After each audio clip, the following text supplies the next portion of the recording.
I moved to Claremont Ridge because I needed a break from everything. My last year in Seattle was a mess. Breakup, job stress, and a roommate who loved throwing parties at 2. My aunt left me a small place outside Claremont when she passed, so I packed my stuff and drove out. The house wasn't great. Old white paint, sagging porch, tiny rooms. But it felt quiet, safe. The kind of quiet you don't get in the city. I spent my first week repainting walls, fixing lights, walking to the small grocery store 2 miles down the road. No drama, no noise. On my 5th night, around 9:45 p.m., someone knocked. 3 slow knocks. I froze because I wasn't expecting anyone. When I checked the peephole, a man stood there. Tall, thin, wearing a brown jacket. Hair shaved close, eyes dark and tired looking. I opened the door a little. "Hey," he said. "I'm Mark, live a bit down the road. Saw a car here, thought I'd welcome you." "Oh," I said. "I'm Avery, just moved in." He nodded, didn't smile, didn't blink much either. "You live here alone?" he asked. I felt a small chill. "Yeah, but I'm fine." Long pause. "All right," he said quietly. "Just checking." He walked away, not toward the street, straight into the tree line behind my house. I double-locked the door. Next afternoon he came back. Knocked again, slow and heavy, same blank face. "You need any help, tools? Anything broken in there?" he asked. "No, I'm good." He leaned a little, trying to look past me inside. I stepped in front of the gap. "You sure?" he asked again, voice a bit lower. "Yes, thanks." He didn't leave right away. He just stared for a few seconds like he was trying to remember my face. That night I found something weird by the back window. A smudge, like someone had pressed their fingers on the glass from outside. I wiped it off, but it bothered me. Around 1:30 a.m. my phone buzzed. Motion detected, front yard. I opened the camera feed. Nobody on the porch at first. Then I saw him. Mark, standing behind a tree, half hidden, staring at my house. He wasn't moving. Not even breathing, it seemed. After about a minute, the camera went black. I sat there in bed, heart pounding, waiting for another sound. None came. But I didn't sleep at all. The next morning I walked to the grocery store just to get out of the house. I felt watched the whole way even though the road was empty. Inside, the cashier, a woman in her 50s, kept glancing at me like she wanted to say something. When I paid for my stuff, she finally did. "You're the one living in the old Monroe place, right?" "Yeah," I said. "Why?" She pressed her lips together. "Just be careful who you talk to around here. Some folks wander the woods. They get strange ideas." My stomach tightened. "Which folks?" She hesitated. "If someone bothers you, don't open the door at night. That's all." Not helpful. Not comforting. When I left the store, there was a piece of paper tucked under my car's wiper. Just like yesterday in the bigger version, only shorter this time. 4 words. "Don't talk to him." No name, no explanation. I drove home slower than usual. Every tree on the roadside felt like it was hiding someone. When I got back, nothing looked touched. No footprints. No signs of Mark. Still, I checked the doors twice before sitting on the couch. The silence felt wrong, like the house was holding its breath. Around 7 p.m., I heard gravel crunching outside. Not footsteps, something heavier, slow, dragged out. I peeked through the blinds. Someone had placed a small object on my porch. I opened the door just enough to grab it and shut it again. It was a rusty old pocket knife. No blood, nothing dramatic, just old, worn, and dirty. But it wasn't mine. And someone had left it.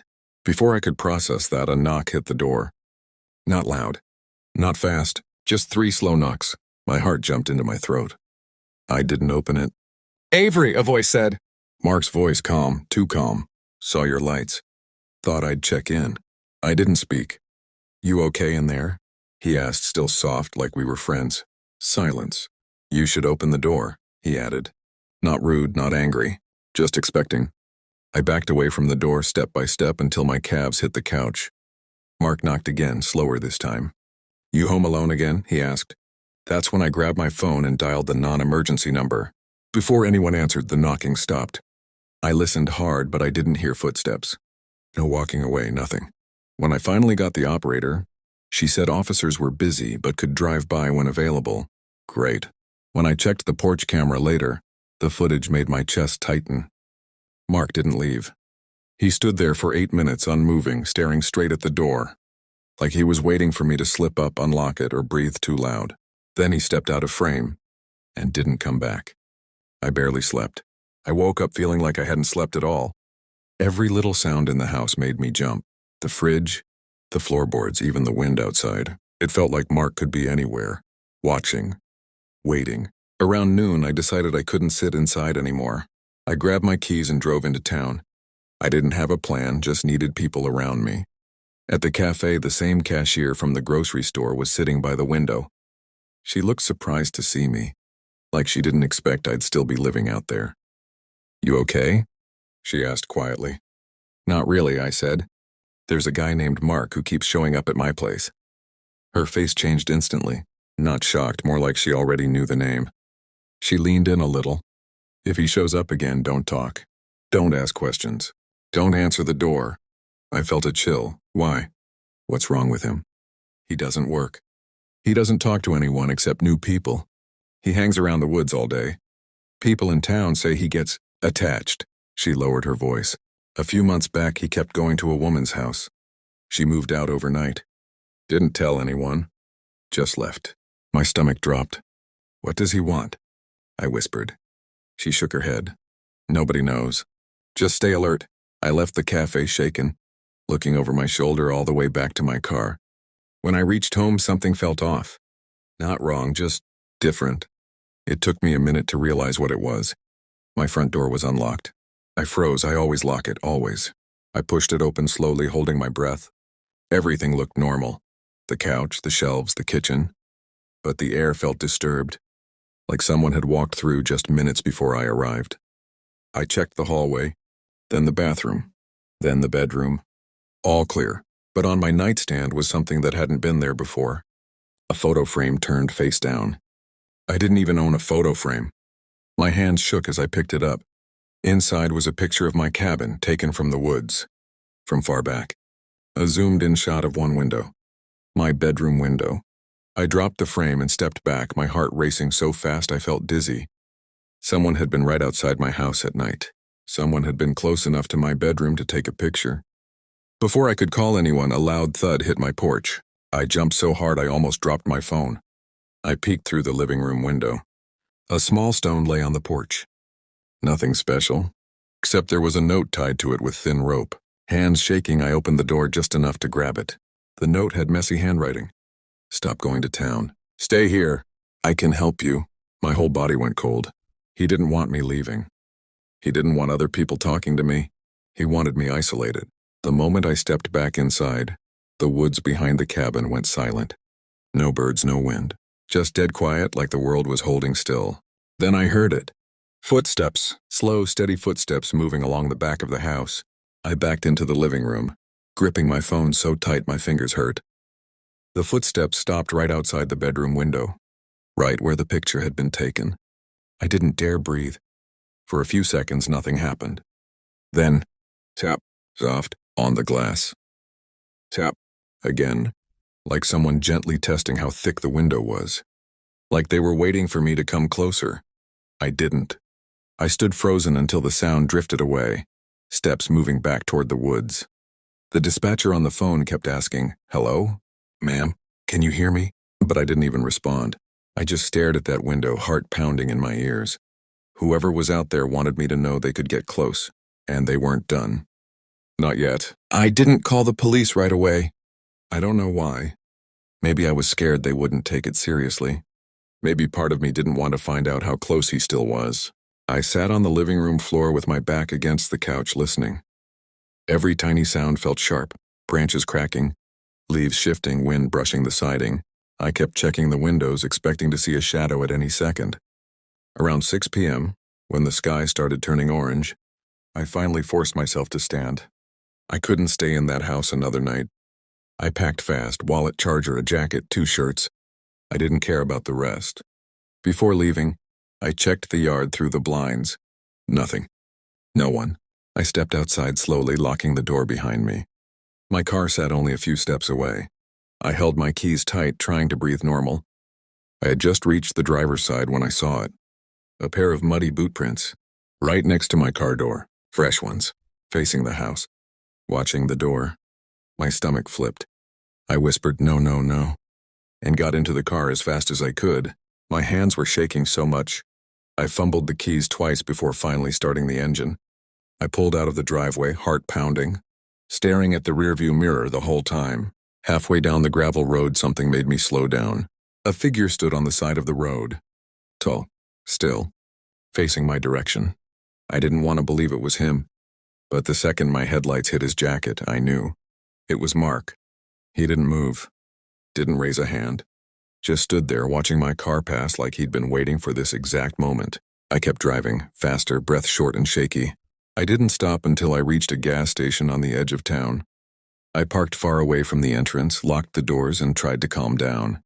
After a minute, I pulled up the porch camera feed on my phone. The house was empty. The yard was empty. Everything looked normal. Until I noticed something I hadn't seen before. A small shape behind the porch, half hidden near the steps. I zoomed in. A phone. My old phone. The one I lost my second day in Claremont. I thought I dropped it in the woods. It was laying there like someone had placed it on purpose. Like someone had kept it and waited for the right moment to return it. My throat tightened. I checked the feed again. That's when I saw movement. A blurry shape in the far left corner near the edge of the woods. A person, leaning slightly, watching the house. Watching the porch camera. Watching the phone he left for me to find. I shut my own phone off, suddenly terrified he might somehow be tracking me through it. I sat in my locked car for almost an hour, waiting for a police patrol to pass by. When an officer finally pulled in for gas, I walked over and told him everything in short bursts. Mark, the visits, the knife. The photos, the footsteps, the prints, all of it. He took notes slowly, nodding calmly. You did the right thing leaving, he said. We'll send someone to check the property. You shouldn't go back alone. I asked, do you know him? Do you know Mark? The officer hesitated for the first time. We've had complaints, he said. But by the time we get there, he's always gone. What does he want? I whispered. I don't know, he answered. Just stay somewhere safe tonight. He left. I sat in the car staring out at the dark road, trying to figure out what somewhere safe even meant now. My phone buzzed when I finally turned it back on. One new notification. Front yard camera. I tapped it with shaking fingers. The camera showed the porch, but this time someone was closer. Right up against the window. Just a shadow, but close enough that their forehead nearly touched the glass. The figure leaned sideways like trying to see into the house. Then they turned toward the camera. Just their outline. But I knew the shape. The shoulders. The head. The stillness. It was him. The clip ended there, cut off like the camera had been turned to face the wall. I locked the phone screen and gripped it so tight my hands hurt.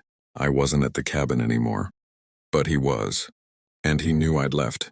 He knew I wasn't coming back tonight. And somehow, that felt worse, because now he had time, and space, and no one watching him except the dark woods around the cabin. I sat in the driver's seat, headlights off, parking lot empty around me, feeling something I hadn't felt in years. The sickening sense that this wasn't over. Not even close. I used to think living alone would fix everything. After years of sharing rooms, sleeping on couches, and dealing with roommates who stole food and blasted music at 3 a.m., getting my own place felt like a restart. So when I moved to a small townhouse in Brookdale, Washington, I honestly felt proud. It wasn't fancy, but it was mine. 2 floors, cheap carpet, a tiny balcony. I spent the first few days unpacking, eating takeout on the floor, and telling myself this was the start of a better chapter. The only person I really interacted with was Evan, the guy who worked at the corner store. He was tall, shy, always trying to make small talk. He seemed harmless, just lonely. The first weird thing happened on my second night. Someone rang my doorbell. 3 fast rings. When I checked, nobody was there. I told myself it was kids. New neighborhood, new sounds, whatever. But the next morning, a sticky note was on my door. Welcome to the neighborhood. No name. I shrugged it off. That night, another note appeared. You left your bedroom light on. That one made my stomach tighten a little. My bedroom window faced the street. Anyone could see it. Still, I tried not to overthink it. But around midnight, I heard slow footsteps outside my window. Not a cat. Not the wind. Actual footsteps. I froze in bed and didn't move until they went away. The next morning, when I stopped by the corner store, Evan smiled at me and said, "Saw you awake early today. You okay?" My heart dropped. I hadn't been awake early. I hadn't even gone near my window. Before I could answer, my phone buzzed. Unknown number. Why didn't you wave back? Attached was a photo of my window. Taken from the street. Taken last night. My hands were shaking so much I almost dropped my phone. I didn't reply. I didn't block the number. I just put the phone in my pocket and muttered something to Evan about being late for work. The whole day I kept checking over my shoulder. I kept thinking about the footsteps, the window, the sticky notes. By the time I got home, I'd convinced myself it was just some local creep who'd get bored and move on. But there was another note waiting on my door. This one said, "You look different when you sleep." I felt sick. Whoever this was, they were close enough to study me. They were close enough to know things I didn't even know about myself. I grabbed the note, crumpled it, and stormed inside, locking the door twice. I even pushed a chair against it. I felt stupid doing it, but my body wouldn't calm down. Around 8 p.m., I heard my phone buzz again. Another message. "You didn't close your curtain tonight either." I'm outside. Not a threat. Not an insult. Just stated like he was telling me the weather. I ran to my bedroom window. The curtain was closed, fully closed, but I still grabbed a blanket and taped it across the frame. I didn't look outside. I didn't want to. My phone buzzed again. "Don't hide. I can still tell when you're scared." I felt tears in my eyes. I didn't cry easily, but the helpless feeling hit fast. My house didn't feel like my house anymore. Every window, every corner felt like it had eyes. I called the police. The officer on the phone sounded bored. "Is the person trying to break in?" he asked. "No, but he's watching me." "Is he on your property?" I don't know. I heard footsteps. He left notes. He knows when I'm awake. They told me they'd send someone to look around the block. No one knocked on my door afterward. I don't think anyone ever came. I barely slept that night. I sat on my couch with the TV on low volume, waiting for more footsteps or another message. But nothing else happened. The next day at work, I avoided everyone. At lunch, I checked my phone compulsively. No messages. For a second, I hoped maybe it was over. But when I got home that evening, there was no note. Instead, there was a small plastic bag taped to my door. Inside, it was something that made my stomach flip. A key. My spare key. The spare key I had kept hidden under a brick behind my balcony because I always forgot my own. A note was folded behind it. "For your door. You dropped it." My vision blurred. I had never dropped that key. Someone had taken it. Someone had been that close. I didn't go inside right away. I just stood there on the porch, staring at the bag with the key inside. My spare key. The one no one should have known about. My hands were shaking so badly I had to grip the railing to steady myself. Finally, I grabbed the bag, unlocked the door, rushed inside, and locked everything again. I even pushed the same chair under the knob. My heartbeat felt like it was stuck in my throat. I called the police again. This time I told them someone had taken a key to my house. They sounded a little more serious, but still not urgent. "Do you see anyone outside now?" "No." "Any cameras?" "No." "Any damage to the locks?" "No." "We'll file a report. Make sure your locks are changed." That was it. No officer came again. I sat on my couch, staring at my front door like it might open any second. I kept asking myself the same question. Was this someone I'd met? Someone nearby? Or a total stranger who'd just gotten lucky? Around 9 p.m. I heard something. Not footsteps. Something softer. A voice. Right outside my living room window. A low whisper. "Why'd you change the curtains?" I scrambled off the couch and crawled to the hallway, keeping low so whoever was out there couldn't see me. My heart was pounding so loud I thought he could probably hear it. Then my phone buzzed. A picture came through, a picture taken from outside my living room window. Just seconds earlier, my couch was in the frame, and the blanket I'd been sitting on. The caption, "You're home early." I wanted to scream, but no sound came out. My fingers were shaking as I typed back, "Who are you?" Instant reply, "Evan." My stomach dropped so hard I felt dizzy. The corner store guy, the quiet, awkward one who always tried to talk. Before I could react, another message came. "I told you I saw you in the morning.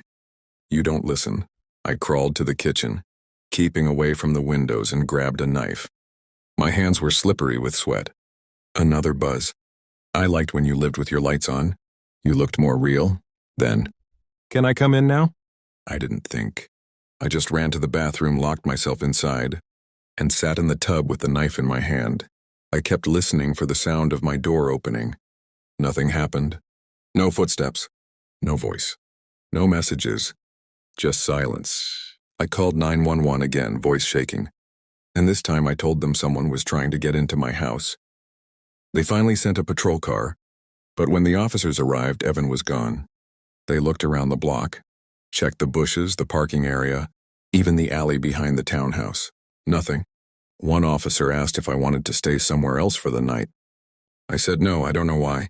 Maybe I didn't want to feel chased out of my own home. They told me to keep lights on and lock everything, then left. I didn't sleep. I sat on the floor with the knife, every muscle tense. Around 4 a.m., I finally must have dozed off. Because the next thing I remember is sunlight. And something else. My front door was slightly open. Not much, just an inch. But open. I stared at the door for a long time. I couldn't tell if it had been pushed open, or if I had forgotten to fully close it in my panic. But deep down I knew I hadn't. I always heard the click when it locked. Always. I grabbed the knife again and moved through the house slowly, checking every room, every closet, every corner. My whole body felt cold. Nothing looked touched. Nothing was missing, but something felt wrong anyway, like the air had been moved around. I called the police again. They sent the same 2 officers from last night. They walked through the house with their hands on their belts, probably thinking I was just paranoid. One of them said, "There's no sign of forced entry. You sure it wasn't the draft?" My voice cracked.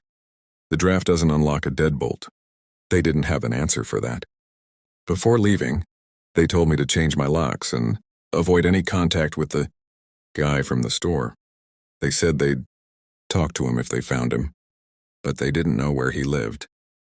Apparently, he'd only worked part-time at the store for a few months. No solid address on file. Great. That night, I sat with my back against the wall, watching the door like it was alive. I didn't turn off a single light. Around midnight, my phone buzzed. A new number. A single message. "You moved the chair. Why?" My chest tightened. I forced myself to look at the door again. The chair I had pushed under the handle. It wasn't where I left it. It was sitting neatly against the wall, perfectly lined up, like someone had taken their time placing it there. My fingers went numb. I typed back, "Evan, leave me alone. I already called the police." The reply came fast. "Who's Evan?" I stopped breathing for a few seconds. Before I could even think of what to say, another message appeared. "You shouldn't accuse people. I just want you to feel safe. Then, don't lock things. It makes this harder." I dropped the phone. I didn't sleep. I waited until the sun came up, grabbed a backpack with a few clothes, and got in my car. I didn't even look back at the house. I just drove. I stayed at a coworker's place the next few nights and didn't tell her the real reason. I said I needed a break from my neighborhood. She didn't ask more. I tried to block the number. Tried to block every unknown number. Tried to move on. For a while, things were quiet. A week later, I went back to grab the last of my things. I told myself I'd be quick, 10 minutes inside tops. When I opened the door, everything looked exactly how I'd left it. Except one thing. On the floor, right inside the entrance, was a small object. My key. The spare one. The one he had returned to me in the plastic bag. Except this time it wasn't in a bag. And it wasn't clean. There was a thin fingerprint smudged on the metal. Not mine. Next to it was a sticky note. Just one line. "I liked it better when you were home." I backed out, locked the door, and walked away fast. I never moved back in. Sometimes, late at night, I swear I hear my phone buzz from a number that isn't saved. I never check anymore. And the worst part, the part I can't get out of my head, isn't what he said. It's what he asked. "Who's Evan?" Because now I can't stop thinking, what if it wasn't him at the window? What if it wasn't him who took the key? What if he really was just a lonely guy who waved at the wrong time? And if that's true, then who was the person who got inside my house without making a sound? I used to think moving out would fix everything. I just turned 25, burned out from working late-night shifts at a print shop in Dayton, Ohio. My apartment back then was tiny, loud and right above, A bar that blasted music until 3 a.m. I told myself if I didn't leave soon, I'd end up losing my mind. My aunt, who lived 2 hours away in a quieter town called Ridgewood Terrace, said she knew a small house for rent. Nothing fancy, she told me. But the landlord is a good guy. Older, friendly, keeps to himself. His name was Mr. Hollis. I met him the following weekend. He was in his late 60s, tall, with thinning white hair and those pale blue eyes that never seemed to blink. He spoke in a slow, careful way, like he was thinking through each word before letting it out. "This house has been in my family a long time," he said as he showed me around. It looked normal. 1 story, 2 bedrooms, a tiny fenced yard. A little dated but clean. "What happened to the last tenant?" I asked casually. "They moved," he said quickly. "People move all the time." He handed me the keys the next day. Cheap rent, no paperwork aside from a basic agreement. And he even helped me carry in my boxes. I remember thinking how lucky I was. I had no idea that luck wasn't the right word. On my first night, as I arranged my stuff, I found something strange. Inside one of the kitchen drawers was a small notebook, half bent with a ripped cover. Most of the pages were empty except for one short message. "He comes inside even when you lock the door." I laughed it off. Probably a joke from the last tenant or a scribble from some kid. But still, I tore the page out and threw it away. And for some reason, I double-checked the locks before going to bed. Mr. Hollis stopped by the next morning. I heard the knock while I was brushing my teeth. "Morning," he said, smiling like we were old friends. "Just checking how your first night went." "It was fine," I said. "Everything's great." He nodded and stepped inside without waiting for me to invite him. Just walked right in. "I like to keep an eye on the place," he said, looking around slowly. He wasn't looking at the house, though. He was looking at my things. My shoes by the door, my jacket on the hook, the mug I'd left on the counter. "You moved the couch," he said. Yeah. I wanted it on that side." He stared at the wall the couch had been against, then at the floor, like he was checking whether I had scratched anything. After a few silent seconds, he smiled. "Looks good." He left without saying anything else. I told myself he was just a nosy old landlord. Nothing more. But over the next week, he kept showing up. Sometimes he knocked. Sometimes he didn't. Once I came home from grabbing groceries and found him in the backyard, messing with the fence. "Just tightening it," he said.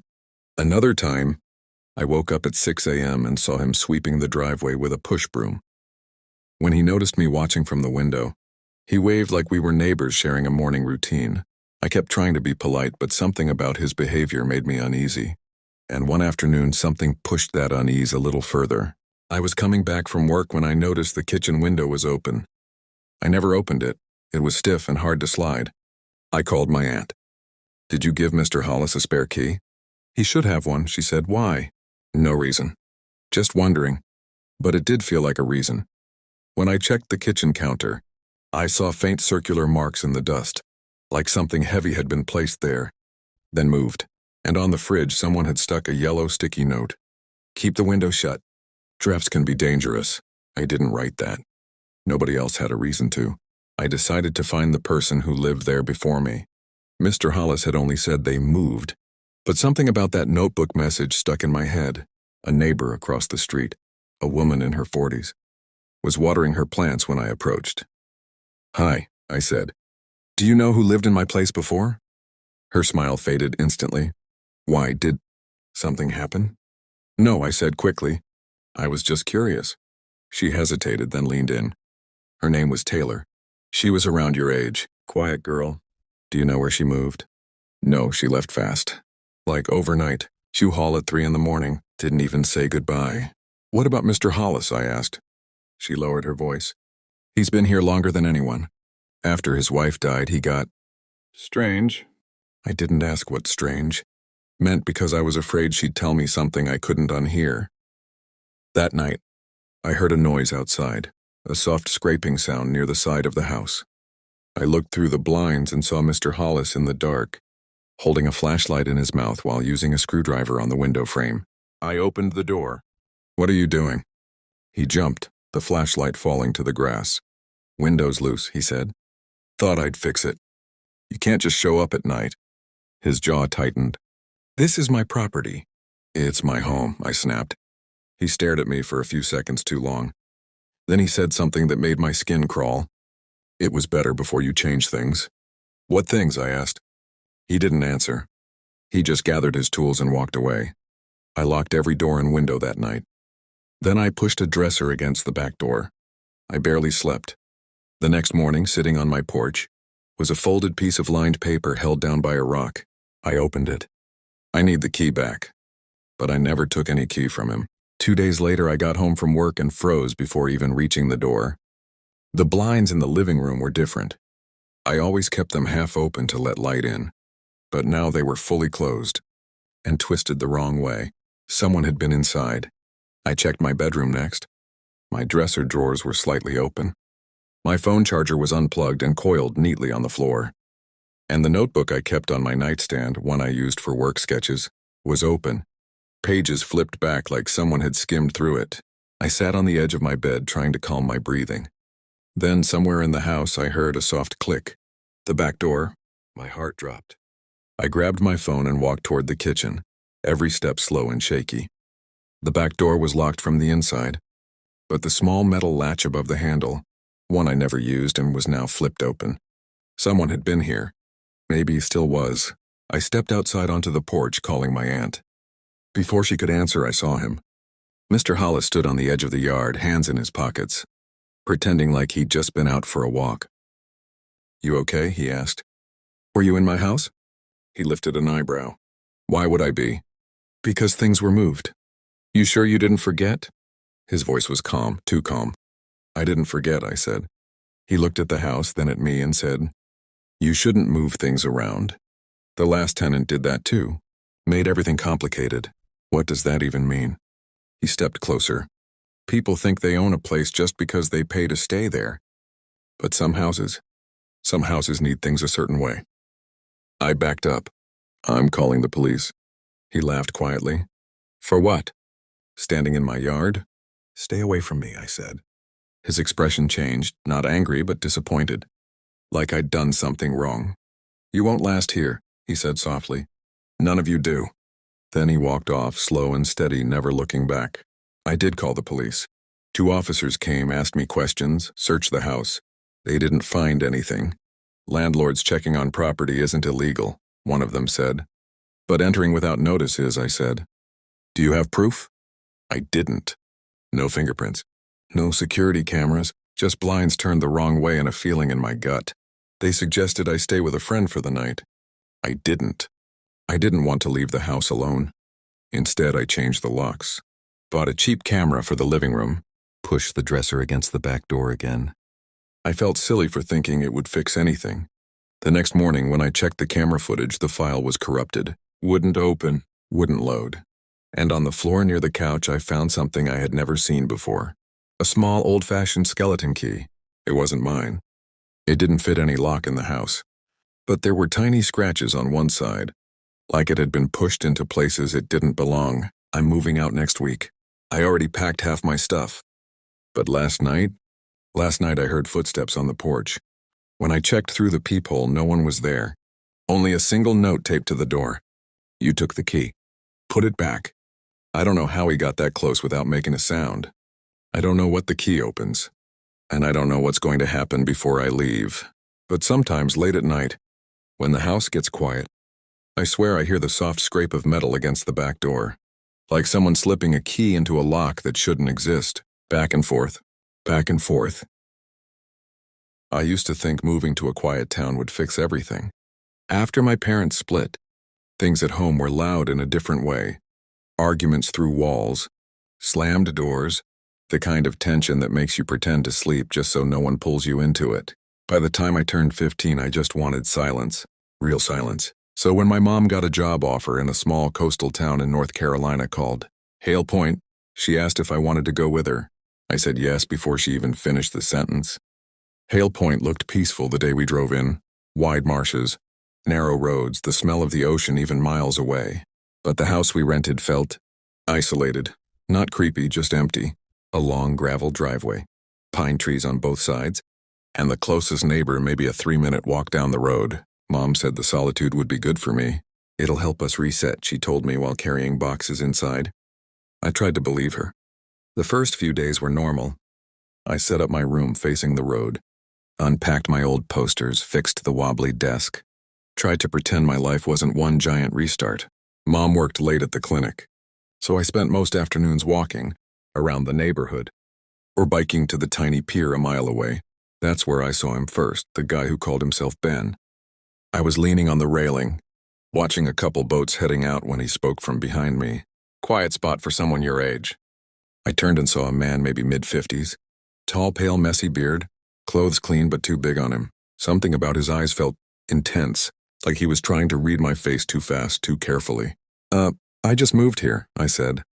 He nodded like I'd told him something important. Yeah, I know who's new around here. That comment hit weird, but he smiled afterward like it was a joke. I forced a smile back. He wasn't threatening, just off. But I told myself people in small towns were probably just talky. I didn't think much of it until the second time he showed up. And the third, and the time he somehow knew things I hadn't told anyone. The second time I saw him was 2 days later. I was walking home from the pier around sunset, kicking at pebbles on the road, when I heard a voice behind me. Long walk for this heat. I jumped a little. It was Ben again, holding a plastic grocery bag. I hadn't heard him walk up. There was no car nearby either. Oh, hey, I said, trying not to sound startled. You live up the road, right? He asked. Yeah, the White House with the porch. Ben smiled like he already knew that.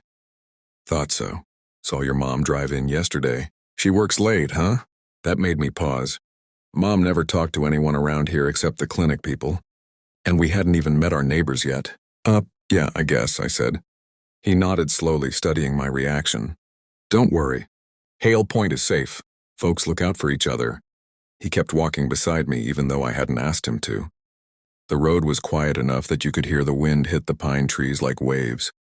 His footsteps were oddly soft, like he'd learned how to walk without sound. You settling in? He asked. Kids your age usually don't like this place. It's fine, I said. Fine, he repeated, almost whispering it. Fine never means fine. I didn't answer. I just pretended to check my phone. He walked with me right up until my driveway. When I stopped, he stopped too. You're welcome to visit my place, he said, pointing vaguely down the road. If you ever get lonely. I'm good, I said quickly. He didn't take the hint. Lonely isn't something you notice right away. It sneaks up. Just keep an eye on it. Then he smiled again, too long, too controlled, and walked away without saying goodbye. I didn't tell my mom. She already had too much on her plate and I didn't want to sound paranoid. But the next afternoon, when she called saying she'd be working late again, I felt that weird twist in my stomach. I went outside to shoot basketball for a bit. Halfway through my second game, I noticed a figure standing between the trees across the road. Just standing, watching. It was him, Ben, and he didn't move even when I stared straight at him. I pretended not to see him at first. I kept bouncing the ball, shooting, missing, anything to act normal. But every time I looked back, he was still there. Same spot, same posture. Not hiding, not waving, just watching. After a few minutes, the ball slipped from my hands and rolled into the yard. My throat felt tight. I walked inside, locked the door, and peeked through the blinds. He was still there. But now he was closer, not by much. Maybe a few steps, but enough that I knew he'd moved while my back was turned. I wanted to call my mom, but I also didn't want to freak her out. So I just paced around the kitchen, drinking water I didn't want, checking the window every few seconds. The fourth time I looked, he was gone. That should have made me feel better, but it didn't. It felt worse, like he hadn't left and just shifted somewhere I couldn't see. Mom didn't get home until almost 10. I didn't tell her about Ben. I kept telling myself it wasn't a big deal. Maybe he was just walking. Maybe he was curious. Maybe small-town people were just intense. But that night, around 1:20 a.m., something tapped on my window. Not hard, just a soft, quick tick. I froze. My room was dark except for the tiny charger light. I stared at the window but didn't get up. Then it happened again. Tick. I froze. My room was dark except for the tiny charger light. I stared at the window but didn't get up. Then it happened again. Tick. I grabbed my phone and texted Mom even though she was asleep down the hall. Me. Are you awake? No answer. Another tick, this time slower. Almost like someone dragging a fingernail along the glass. I forced myself to move. I slowly pulled the curtain back an inch. At first I saw nothing. only the faint porch light on the driveway. But then something shifted behind the bushes. A head, shoulders, a figure crouching low like they were trying to stay hidden. I dropped the curtain and stepped back, heart slamming. I didn't look again. I locked my door, crawled under the blankets, and waited for morning. When Mom came in to wake me, I finally worked up the nerve to tell her. But before I could even start, she said, "Hey, weird question. Did you go outside last night? Around 2?" My stomach flipped. "No, why?" She hesitated. "Because someone left footprints on the side steps." Mom called the police that afternoon. Not 911, just the town station. 2 officers came by, a younger woman named Officer Reed and an older guy who barely talked. They walked around the property, checked the steps, checked the yard. Reed took notes and asked all the normal questions. "Did you see a face?" "No." "Did you hear a voice?" "No." "Anyone in town you've met who gave you a bad feeling?" I almost said Ben's name, but something in me hesitated. I didn't want to sound dramatic or stupid. I didn't even know where he lived. So I just said, "No, not really." Reed nodded, but she didn't look convinced. "We've had a couple trespassing calls this summer," she said. "Probably someone passing through. Let us know if it happens again." That night, Mom installed a new deadbolt and told me to keep my window shut no matter how hot it got. The house felt different after the police left. Every sound felt sharper. Every shadow felt like it had weight. I stayed in the living room with the TV on, but I barely watched it. Around 9:30 p.m., there was a knock on the front door. Mom froze. I froze. It wasn't loud. Just 2 slow knocks. Mom whispered, "Don't move." She looked through the peephole, then stepped back fast. "What?" I whispered. "It's that man," she said quietly. "The one who waved at us the first day we moved in." Ben. Of course it was him. He knocked again. "Evening," he called in a calm, almost friendly voice. "Just checking if everything's all right. Saw the patrol car earlier." Mom didn't answer. He waited a few seconds, then said, "Your kid seemed a little jumpy earlier this week. Wanted to make sure he's okay." My skin crawled. I hadn't seen him since the window incident. Mom stayed silent until we heard his footsteps finally fade down the porch steps. She turned to me. "You're telling me everything now." So I did, all of it, the pier, the road, the backyard, the window. She listened, face tight, jaw clenched. "We're leaving this weekend," she said when I finished. We didn't leave that weekend. Money, work, scheduling, everything got in the way. But ever since that night, someone keeps leaving tiny stacks of shells on our porch. Neat little piles. Perfect little circles. And last night, when I opened the curtain just an inch, I saw a man standing at the edge of our driveway. Not moving. Not talking. Just watching the house. I'm pretty sure it was him, but I didn't turn on the light to check. I didn't want him to know I was awake. I guess the whole thing started because I was desperate to feel in control again. My name's Liam Carter, I'm 27 now, but this happened when I had just turned 25. Back then, I'd been living in Phoenix, with 2 roommates who partied every night and left the place looking like a crashed frat house. I was working remote tech support, barely sleeping, barely eating anything real. After a small panic attack in the grocery store parking lot, I decided I needed something quieter, something slower. That's how I ended up taking a lease in Glen Harbor, a tiny coastal town in Oregon that most people only pass through on their way to bigger places.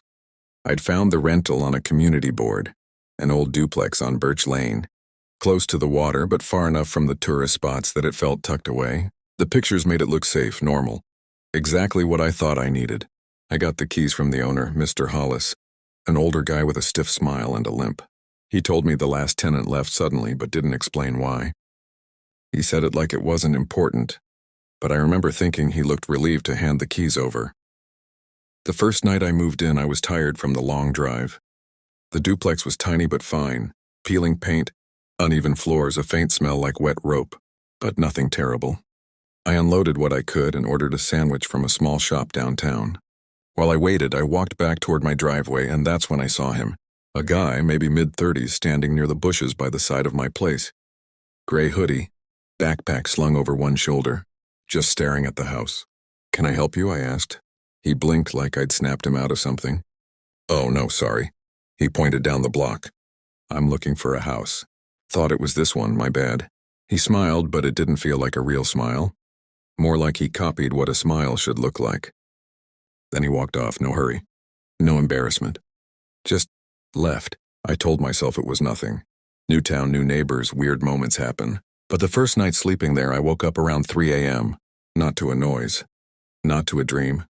Just that feeling. The one where something is off.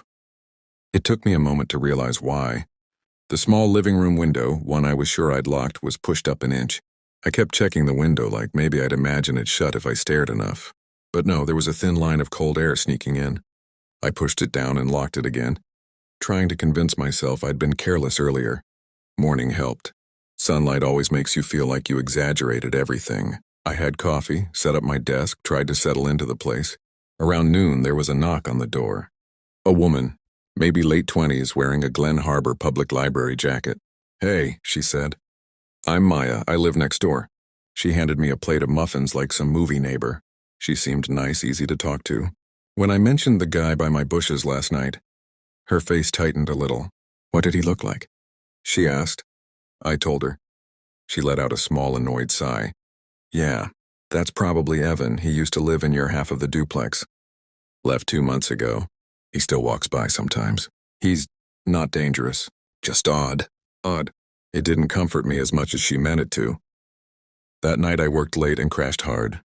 Around 1 a.m., my phone buzzed with a notification. Motion detected on my front porch camera, the one I'd installed that afternoon because something still felt wrong. I checked the video. At first everything looked normal. Empty porch, wind moving the leaves. Then for just 1 second, a figure crossed the edge of the frame. Gray hoodie, backpack, head turned toward my window. He wasn't on the porch. He was walking up the side path, toward the bedroom window. I jumped up and turned on all the lights. I checked every lock twice, then sat awake until sunrise. The next day, I tried to act normal. Went for a walk by the pier. Ate lunch at a quiet diner. But when I came home, something felt off inside the duplex. My bedroom door, an old hollow wood one, had a tiny scratch running down it. One long, thin line like a nail dragged lightly across. I stared at it for a full minute before touching it. The wood was fresh. I told myself maybe I scratched it while moving boxes. Maybe it had always been there. Maybe I was being dramatic like usual. But that excuse got harder to believe when things started happening in ways I couldn't dismiss. One evening, around 6 p.m., I was heating up leftovers when someone knocked. Not at the door, on the side window. The one facing the bushes. Slow, deliberate taps. I froze. The microwave beeped behind me, but I didn't move. 3 more taps. I grabbed my phone and walked slowly toward the window. I didn't open it. I didn't pull the curtain. I just said, "Who is it?" A voice I recognized because it sounded exactly like the guy from day one said, soft and too calm. "Hey, sorry. Just wanted to ask something." "What do you want?" I asked. "Did you find anything of mine in there?" "I think I left something." "You need to leave," I said, forcing steadiness into my voice. Silence for 3 long seconds. Then footsteps, slow ones, moving away. Later that night, I saw Maya outside and walked over. "Was that Evan?" I asked. She hesitated. "Probably." "What did he say?" "That he left something here." She looked down at her shoes. "Okay, look. I didn't tell you everything. He didn't leave because he found a better place. He left because he kept calling the landlord saying someone was breaking in at night. But the cops never found signs of anything. Mr. Hollis thought he was imagining stuff. He got kind of obsessed about the house. Sorry, I didn't want to freak you out." Great. Now I was living in a place someone fled from because they thought they were being watched. That night, I moved a chair under the front doorknob because I couldn't shake the image of someone slowly opening it while I slept. At 4 a.m., I woke up to the sound of the chair shifting. Just a tiny scrape, like weight pressed lightly on the other side of the door. I didn't get up. I couldn't. I just stared at the ceiling until the sun finally came through the blinds. I called Mr. Hollis first thing in the morning and told him what was happening. He sounded stressed but not surprised. "Liam, listen," he said. "I don't think Evan ever got over moving out. He came back a few times asking for his old key. I never gave it to him, but he acts like that place is still his." "Did he have a copy made?" I asked. Silence. "I don't know," he said finally. "But if you're not feeling safe, I can send someone to change the locks today." I agreed. I worked from a cafe until evening. When I got home, the locks were new. Fresh metal, stiff turn. For the first time all week, I let myself breathe. But around midnight, while I was brushing my teeth, I heard it, soft footsteps in the backyard, slow. Too slow to be an animal. I turned off the bathroom light and ducked. My heart thudded so loud I was sure whoever was out there could hear it. I crawled to the bedroom window and lifted one corner of the blind just enough to see. Someone stood in the shadow of the fence, not moving, facing the house, just standing there. I couldn't see a face, only the outline, but the backpack gave him away. "Evan?" I pulled back from the window too fast and hit my elbow on the wall. The noise must have carried because the figure's head snapped up. He stepped forward once.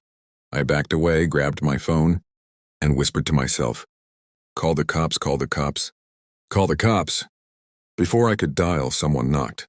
Not at the door, at the bedroom window. A single tap. Then a voice, low and too close. "You changed the locks." My hands shook so badly I almost dropped the phone. "I didn't take anything," I whispered, not sure why I even said that. Another tap. "I know," he said, "but you didn't look everywhere." Sirens arrived faster than I expected for a small town. Lights flashed against the walls. I heard officers shouting commands outside. After a few minutes, someone knocked at the front door, not gently this time. I opened it, shaking. 2 officers stepped in and searched the yard. They didn't find him. No footprints. No broken fence slats. Nothing. They told me the ground was too frozen to hold prints, that he probably ran when he saw the lights. They suggested I stay somewhere else for the night. I stayed at a motel. Then another night. Then another. When I finally went back for my things, the duplex felt hollow. Too still. Too clean. Like someone had walked through it and left everything in place on purpose. The only thing out of order was the bedroom closet door, open just an inch. I'm almost sure I left it shut. Completely shut. I don't live in Glen Harbor anymore. But last month I got a notification from the old porch camera I never removed. Motion detected, 2:13 a.m. The video was grainy, but the shape was clear enough. Gray hoodie. Backpack. Standing where the porch light would have touched him, if the bulb wasn't suddenly burned out. He didn't go to the door. He just looked into the camera, like he was waiting for me to come back.